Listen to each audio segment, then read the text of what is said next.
welcome. Thank you so much for joining me. I'm afraid this might be a little bit esoteric. It's a little bit of a different video than I normally do. I've been approached by several people, and I've seen some comments online as well, and I thought it was time for me to address this issue. So here I am. The thing that we're going to talk about is some people on this New Age spiritual path are growing disillusioned with the response of our community to social issues in our world. One lovely lady said she was feeling shamed and afraid to speak up in support of Ukraine because some spiritual leaders were advising people to not contemplate the negative feelings she was experiencing because it fed or directed energy toward the negative thing that was occurring. This is spiritual bypassing, friends. You know, we came here to serve this world, to transform this reality, to integrate our pure divine spirit with this humanity. Don't let any spiritual leader suggest to you that your voice, your passion about social issues have no place at the table of the New Age community. After all the baggage you've discarded, would you remain in any relationship that would tell you to not express yourself? So do we as leaders in our community turn people away who have darkness, shades, and shadows when they come to us for help? Do we say to people who are in abusive relationships, suffering depression, anxiety, I can't help you because doing so would require me to focus on the negative and potentially feed it? Do we turn away the lost? No, not as light workers. We do not. We work to help others heal themselves, find peace and love. We shine light to alleviate darkness, to alleviate suffering. We know we can both transmute darkness energetically and work in this physical realm with the very physical symptoms the transmutation of suffering can bring. Whether you're right or wrong, in the end, you will gain more insight, growth, and understanding of who you are. And that is a beautiful thing. We possess profound spiritual principles to gain personal insight and allow us to address social problems we encounter in our own lives, in our own communities. Transformation, transmutation, the age of change. We knew it was coming. We've been talking about it for the past 3 years. And this is what that looks like, a unity that is both diverse in its expression and all-encompassing in its scope.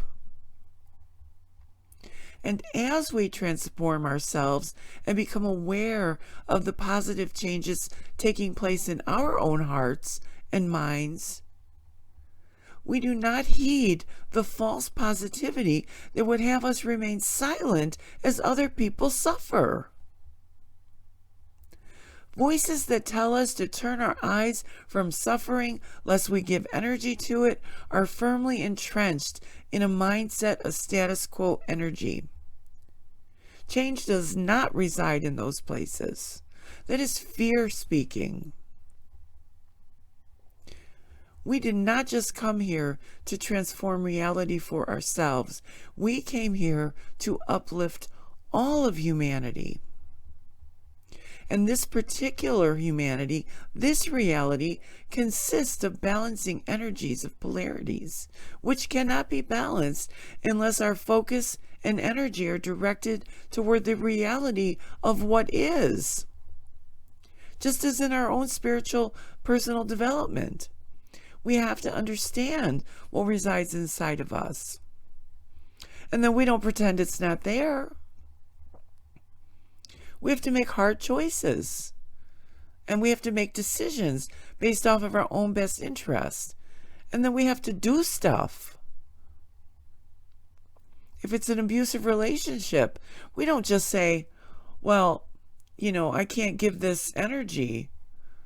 You have to do stuff. You have to decide that you're going to remove yourself from the thing that is harming you. Start making other choices. You have to stand up for yourself, draw boundaries. But don't let anyone tell you not to feel what you're feeling, whether the feeling is fear, hope, despair, love, anger, whatever it is. Check in with these negative emotions to discover where they come from. Thank them for the opportunity they bring and the lesson they teach. Then you heal them and redirect the negative energy into intentional healing energy toward that which needs to be healed and those in need. Take steps, take action, use your voice and your mind, use your intuition, integrate that beautiful spirit with this human mind. Follow your own intuitive voice. This is the new age. We cannot engage in spiritual bypassing regarding the issue of the suffering of others. Speaking in support of those in need of social justice does not feed negative energy.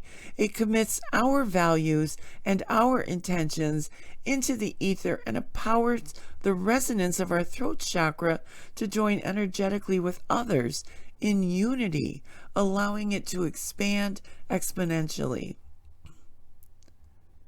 So social soul action refers to a spectrum of endeavors that aim to apply our spiritual insights to improving many aspects of the social, spiritual, and economic life of our population.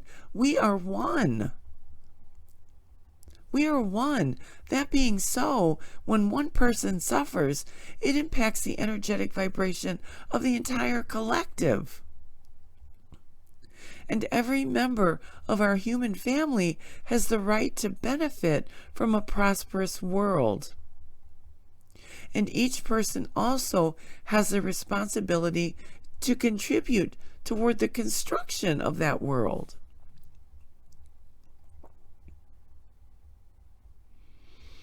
I read this quote by Veronica Tugaleva. She said, "Everything you see and feel is a reflection of you. There's no one to blame. The ego is the enemy," etc. These perspectives have their place in certain circumstances, but taken too far, become a prison of their own making, locking humanity in with its unresolved pain, obstructed from doing the real work. So knowing that we're not our thoughts, or that we don't have to believe everything we think, these are helpful tools on the journey of self-awareness. However, when we use these concepts to ignore or oppose the necessary work of correcting injustice in the world, our spirituality is not founded in love. It's founded in apathy. And if we continue turning our experiences of oneness into practical, conscious, everyday choices that support human rights, it becomes simpler to maintain our awareness of that oneness. Shoji Effendi said, "This message is applicable not only to the individual, but concerns itself primarily with the nature of those essential relationships that must bind all states and nations as members of one human family. It calls for no less than reconstruction of the whole civilized world, a world organically unified in all the essential aspects of its life."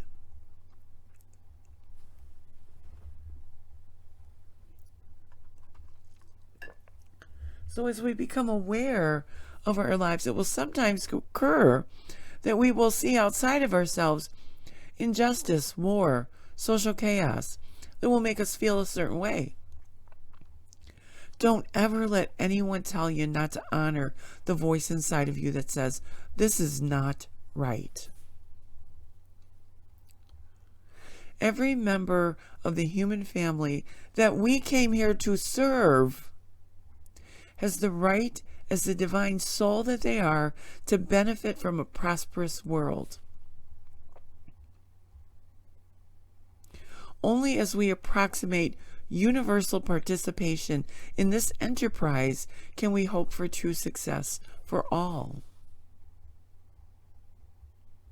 This path is wide and it's welcoming for all to advance at their own pace, accompanying and encouraging each other, so that together we might move forward and toward a more advanced society.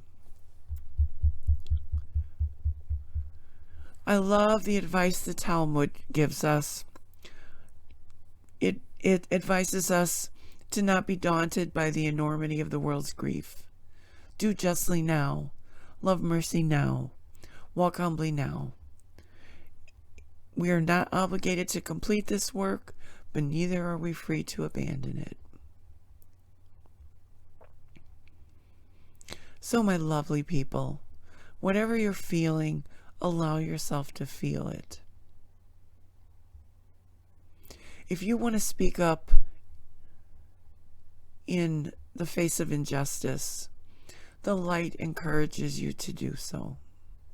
Don't let anyone tell you that you are not validated for the things that you believe.